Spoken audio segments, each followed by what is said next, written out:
paint that wall. Oh my Talk her up. God. We'll get to the wall later. Let's Oh start my with the God. her. The her we're talking about is Judith Francisca Baca. Judy Baca! Born September 20th, 1946 in Huntington Park. At age 6, her mom remarried, so she was moved to Pacoima, where she now went to school where most people spoke English as their primary language, which Judy didn't. She spoke Spanish, so she struggled in class so often that her teacher would just have her sit in the back and paint instead, which is a terrible teaching technique, but it did spark her interest in art. So great teacher of the year. In 20 years, she'll thank me. In high school, she went to Bishop Alemany, which is in Mission Hills, right next to the Fred Mertz Burial Ground, aka the San Fernando Mission. Lenny Bruce is there. Lenny Bruce is across the street. Oh. And then, I didn't say across the street from Bishop Alemany. And then she went to CSUN, where she graduated in 1969. She probably had to sit on some floors to get her work done. On her podcast. Yeah, for her art podcast. She was the first in her family to get a degree. She also got her master's from CSUN. Around this time, she had some fits and starts. She had gotten married at age 19, but that lasted less than 6 years when she came out as gay. Oh, okay. Sinister.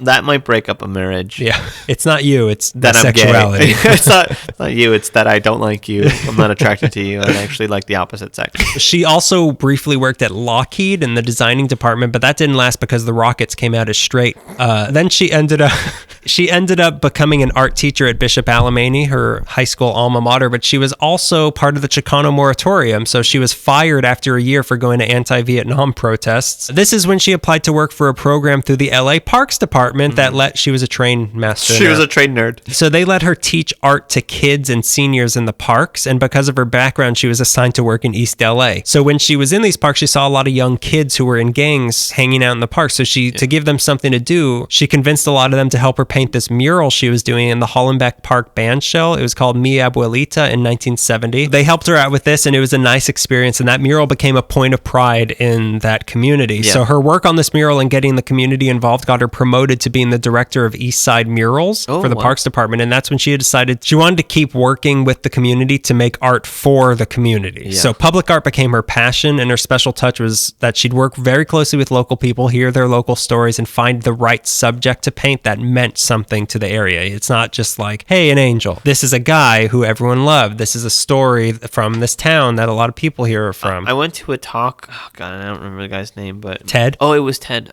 We went to a talk at La Plaza for guys who've done murals through the years who are really famous. And it's like, oh, yeah, they're not just like a muralist idea. Like he was saying, like you knock on doors and you talk to people like, what do you guys live here? Like, yeah, what do you want to see?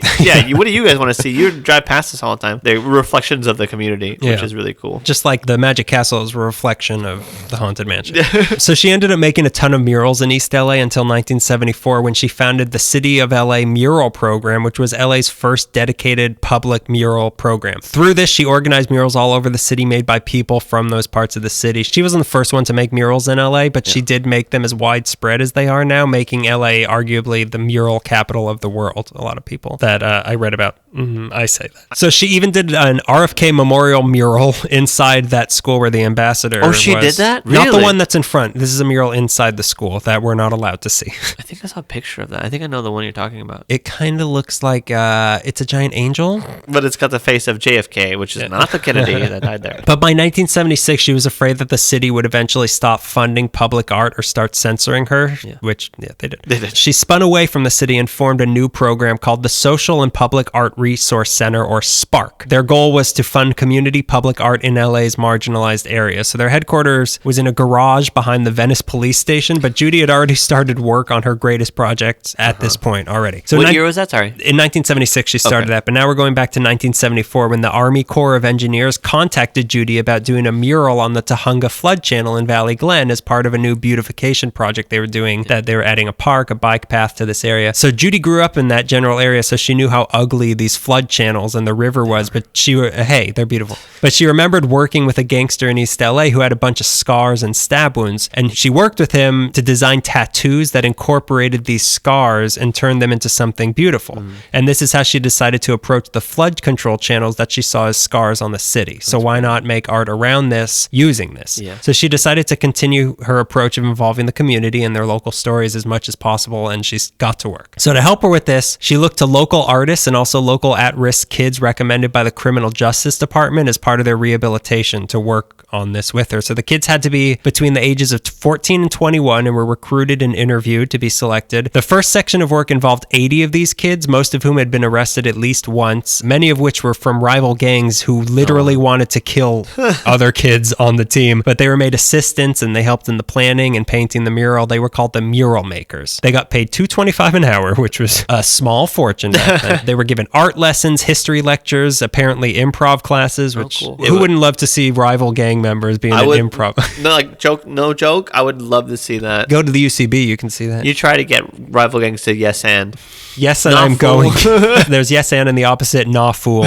Much harder to master. Since this was part of their rehab, the LA Justice Department gave some money for this project. They were taught trades like how to read blueprints and the math that was involved in that, and they were taught how to paint both functionally and artistically. Oh, right. So the professionals they were learning from, there were 10 artists and 5 historians who rounded out the team for that first stretch of mural that was begun in the summer of 1976. So for the subject matter, Judy wanted to do the history of California, that's the official title of this mural. That's what it's called. Is that what it's really called? It's not called the Great Wall of Los Angeles. It's called the history of California. I like the Great Wall. It's called the Great Wall of China, actually. Is that taken? She wanted it to tell the history, but not the history as taught in textbooks. Yeah. So she wanted to tell the alternate side of the history of California, where the people ignored or forgotten by the textbooks were remembered and honored here. So the stories and contributions from the marginalized communities of California, the Native Americans, the Latinos, the Asians, African American, Jewish people. She wanted to tell a history that emphasized the multi-ethnicity that was California. And to point out that all these people are American. Exactly. Yeah. California isn't just John C. Fremont and Max Factor. Which is man from Russia. Yeah.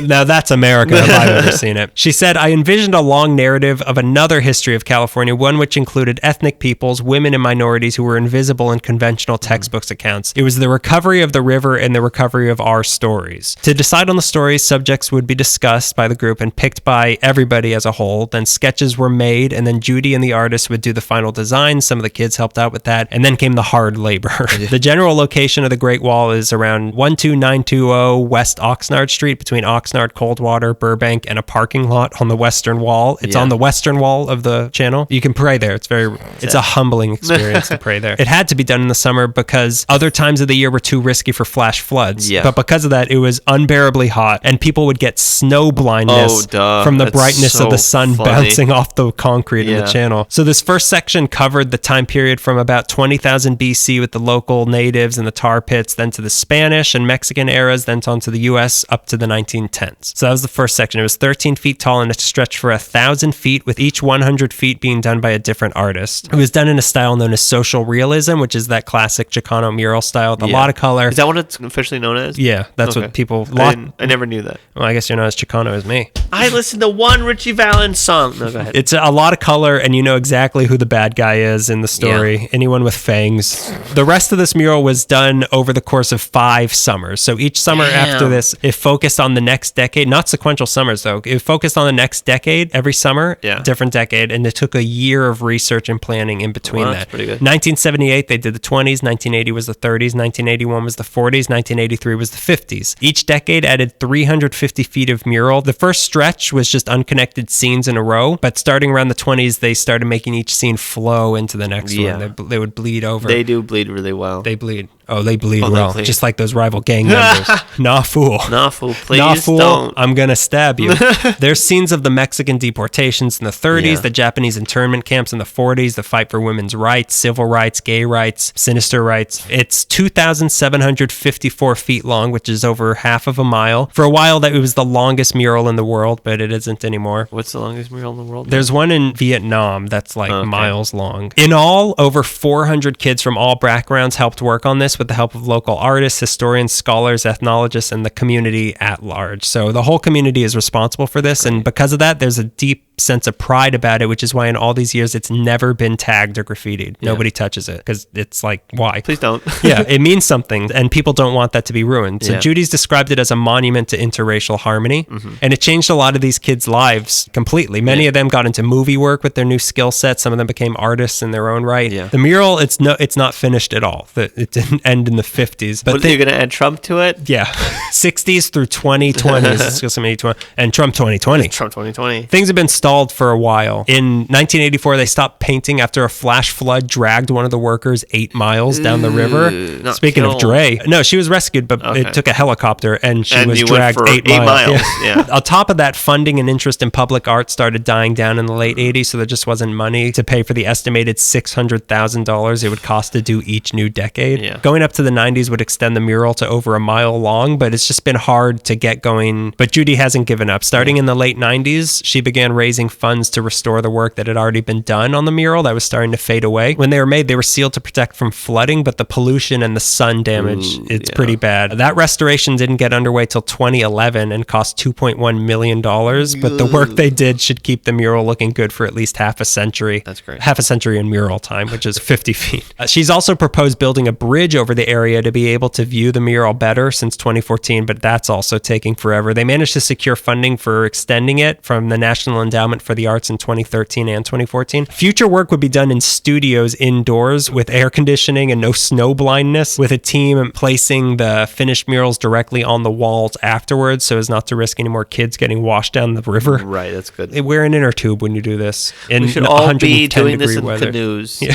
The current mural ends with a Native American Olympian named Billy Mills holding the Olympic flame, and Judy's plan is to have the 60s begin with that flame lighting society on fire.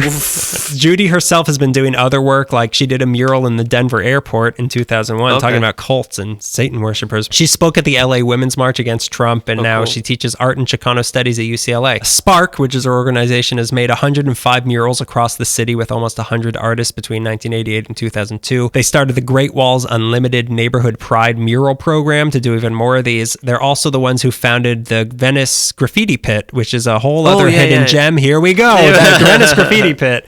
That's great. I was very curious about that. I'd seen it maybe last summer for the first time. I've only ever seen it driving down Coldwater. I'm like, oh, that's it. I see, that's a bad white person. You looking in the mirror? I was looking in my rear view mirror.